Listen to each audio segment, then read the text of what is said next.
Meara, assistant team manager of the Irish Motocross Nations team. Just for the people that don't know, can you tell me a bit about your role? Obviously this is going to be your third year doing it now, so you've got a bit of experience behind you, unlike the first year which everything was brand new for you, going into Red Bull, I'm sure. Yeah, so basically my job was assistant team manager, but I do the dirty work. I'm sure Mark won't mind me saying that. I seem to do the dirty work of the team, sorting the riders out, sorting pass out, working with guys' teams. Look, there's a lot goes into it. Makes me appreciate what other team managers have done over the years, and if they were able to do it on their own, hats off to them. But it is a two-man job, and there's more than two of us that really make it work. But look, I enjoy it. It doesn't really feel like a job to me because I enjoy it. I do it because I love the sport and I love this country more than anything, so that's the reason I do it. And Mark Mooney, I done an interview with him last week and he was very complimentary about you, so you must have, what's your relationship like with him? And it must obviously be very good because this is going to be your third year working with him now for the team. Yeah, no, it's great. Look, I've never really worked much with Mark until this role came along. I was possibly going to be team manager alone. Mark wanted to be team manager, and we came to this idea that two of us would work together, and we work absolutely great. I mean, Mark's become one of my best friends. He's like a mentor. Any problems I have, even outside of bikes life, I can speak to Mark about it. How he speaks to people. He runs a very successful businesses. Look, he's a great guy, and someone that I see as a long-term friend, and I keep learning off him every day. Some of the things that Mark comes out with, he could teach you a thing or two. And obviously this year, in terms of logistics, it's probably not as bad because it's only across the water and the guys are obviously used to racing in England, so obviously there's a lot that goes into it. But is it maybe a little bit easier this year because you're only going across the water? I wish I could say it was a bit easier, to be honest. If anything, it can be harder because now all of a sudden we've all these guys who want to jump on and they want their passes and they want this and they want that, but they weren't anywhere to be seen whenever we were in France or whenever we were in America. So now all of a sudden we've all these tag-alongs with us who want to do this and are demanding this, yet they weren't there whenever the riders were riding for us. But look, yeah, I mean, getting there is a bit easier, but the cost definitely isn't any easier. You know, the way the things are going in the world right now, the price of things are through the roof, and it's probably going to cost us anywhere from 20 to 25 grand just to bring a team to 200 or 300 miles across the water. So look, it is a bit sickening, but I mean that's the role I've taken on, and I'm confident I can raise that money between myself and Mark and get the team there, give them everything they need, and see where we can go from there.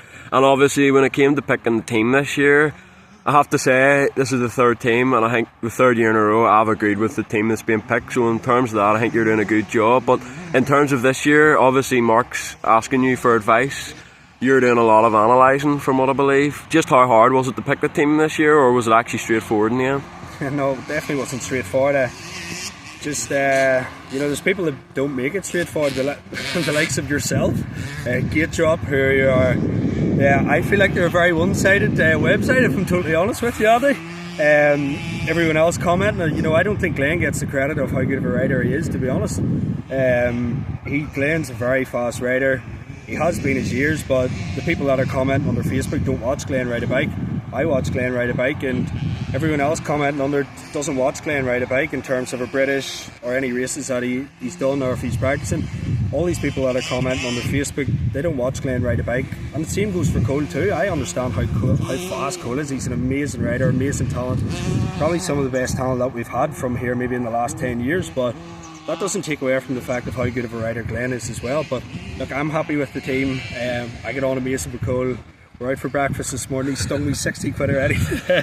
But no, look, I'm happy with the team, but it's just I do wish everyone would start seeing two sides. At the end of the day, these people are all motocross racers and they're getting slated on Facebook from people that know absolutely nothing about the sport. So yeah, I would like people to open their eyes a wee bit, appreciate what's really going on in other people's lives and seeing how hard they're working, because I know how hard Glenn's worked. Glenn's had a really hard year, and some of the crap I see written about him on Facebook is an absolute disgrace. So whoever's saying all that crap, you know who you are, so have a good look at yourselves, and if you feel like you're faster, jump on a bike and see who can beat him. And obviously just on your brother Cailum Meara, I mean, what a year he's had. From talking to him, he's not even sure how this improvement's happened because he hasn't changed that much, so he tells me anyway. But I mean, what a season he's had, knocking on the door of top fives consistently in England. Not easy to do, especially when you're working full time and he has to go back to working Monday and make all those long travels every weekend.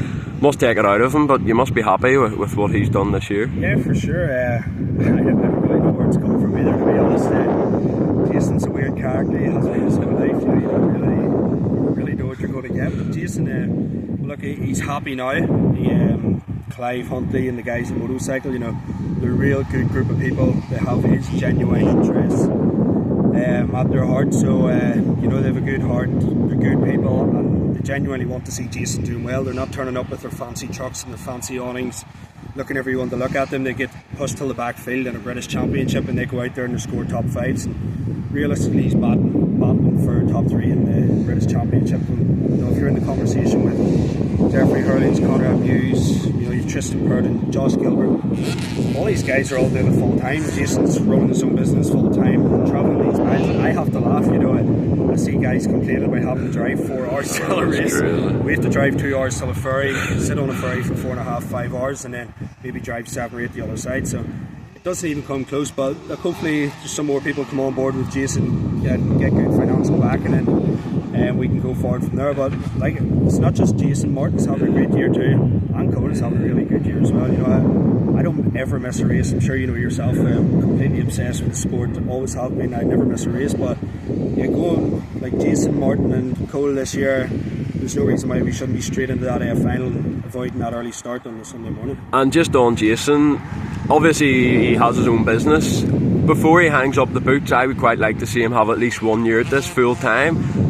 I think that would really help him, if he's able to train and put the work in during the week. Do you think it's maybe realistic or maybe not? Yeah, I mean, if you look at some of the guys that are doing it full time and look at their results, it blows my mind. I don't know if it's because we're from the other side of the pond, or I'm not sure what the reasoning behind it is, but Jason's kind of a quiet guy, kind of does his own thing and doesn't really like asking for stuff. So yeah, I mean, I don't see why there's no reason why not. He's up there with the top 5 fastest guys in the UK at the minute. He struggles to get his training in, he struggles to get from race to race every weekend, but he's still making it happen. So yeah, look, it would be amazing to see. I've no doubts in my mind that he can be pushing out to be top 3 regular in a British Championship if he was doing it full time. But as I said, he comes home on a Monday morning, gets off the ferry on a Monday morning at 6 o'clock and is back on site at 7. So there's no reason why he shouldn't get that opportunity. And at the same time, there's not much out there in the paddock at the minute, so hopefully something comes along. And just on Martin Barr, obviously at the very beginning of the year, actually announced Ernie was probably going to be it, but I think it's good news to have him. We'll need his experience, and probably the big thing for him was probably the switch to the Honda. Maybe if he was riding the same as he was last year, maybe he wouldn't have made himself available, but I think the big thing for him is he's happy with the Honda and he's riding better than last year, so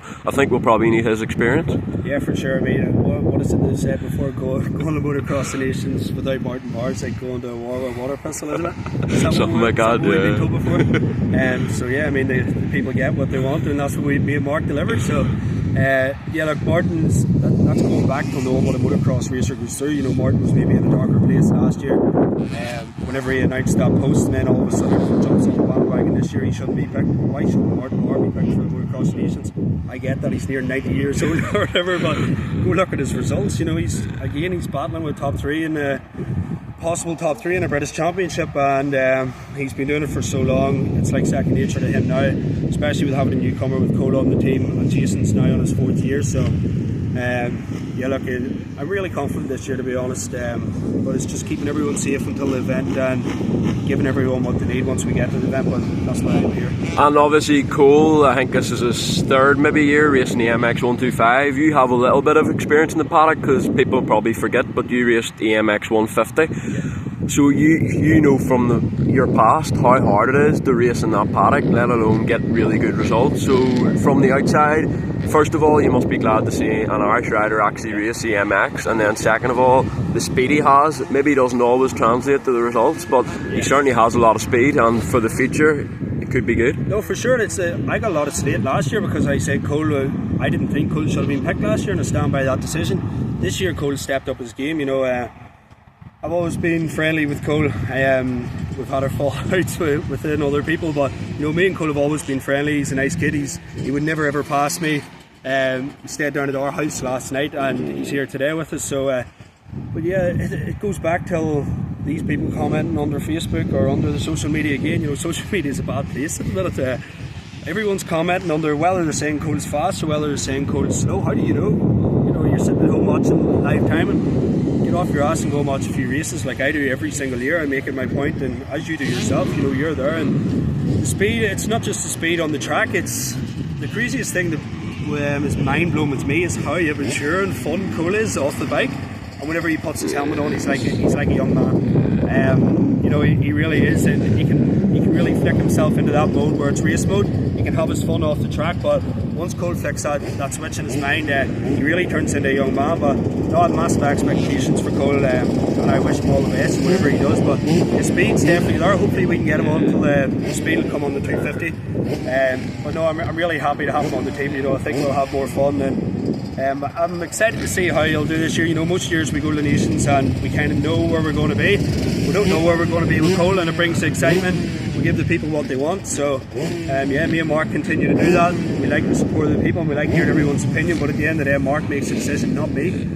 So yeah, I'm looking forward to it. Cole's speed's really good. He's a nice style on a bike and his technique's really good. So I'm looking forward to seeing where we fare out once we get him on track immediately. And something that you wanted to be involved with in the past is the Junior World Championship. Now I don't think it all came last year, but obviously this year it all was put in place and we sent the team out to Hearn. I was at it, great event, and it was actually amazing to see Ireland there.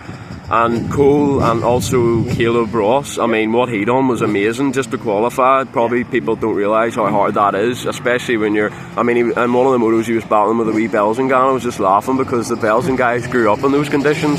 He had never seen a track like that in his life. So first of all, it was nice to see him in the paddock, and hopefully they can keep it going.